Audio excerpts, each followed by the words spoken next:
महाराष्ट्र सरकार के मंत्रालय के तकरीबन 150 कंप्यूटर लॉक हो गए हैं, यानी उन कंप्यूटरों में दर्ज फाइलों को खोला या पढ़ा नहीं जा सकता।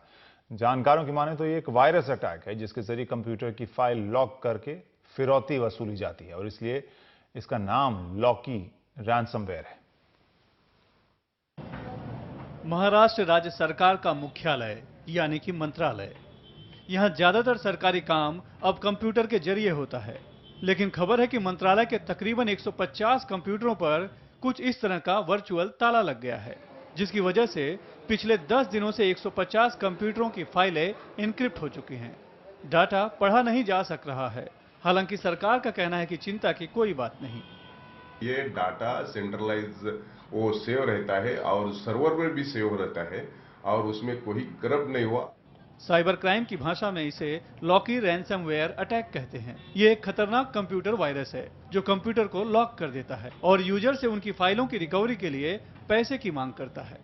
लॉकी रैंसमवेयर एक वायरस की तरह है जो आपके कंप्यूटर में घुस के आपके फाइल्स को इस लॉक की तरह, इस ताले की तरह लॉक कर देता है। आप उसको खोल नहीं पाओगे और वो एन्क्रिप्टेड दिखेगा। आप देखोगे तो ये सभी फाइल्स एन्क्रिप्टेड है, आप इसको खोल नहीं पाओगे। और इसको अगर आपको खोलना है तो आपको एक सॉफ्टवेयर डाउनलोड करने को वो इंटीमेट करेगा। ये एक सैंपल स्क्रीन है जो लॉकी रैंसमवेयर दिखाता है जब आप वो फाइल को खोलोगे। जब हैकर के आप बिटकॉइन एड्रेस पे पैसा ट्रांसफर करोगे तब वो फाइल खुल जाएगा, बट आप खुलने की सिर्फ उम्मीद कर सकते हैं। ये एक फुल प्रूफ सोल्यूशन नहीं है। साधारण भाषा में हम इसे फिरौती के लिए किसी को बंधक बनाना कह सकते हैं। और जिस तरह फिरौती की रकम देने के बाद भी बंधक के जिंदा वापस मिलने की कोई गारंटी नहीं होती, वैसे ही इसमें भी बिटकॉइन के जरिए पैसे देने के बाद भी फाइलें अनलॉक होने की कोई गारंटी नहीं। बिटकॉइन यानी कि एक इंटरनेशनल डिजिटल वॉलेट, यानी जिसके जरिए आप विश्व में कहीं भी ऑनलाइन व्यवहार कर सकते हैं।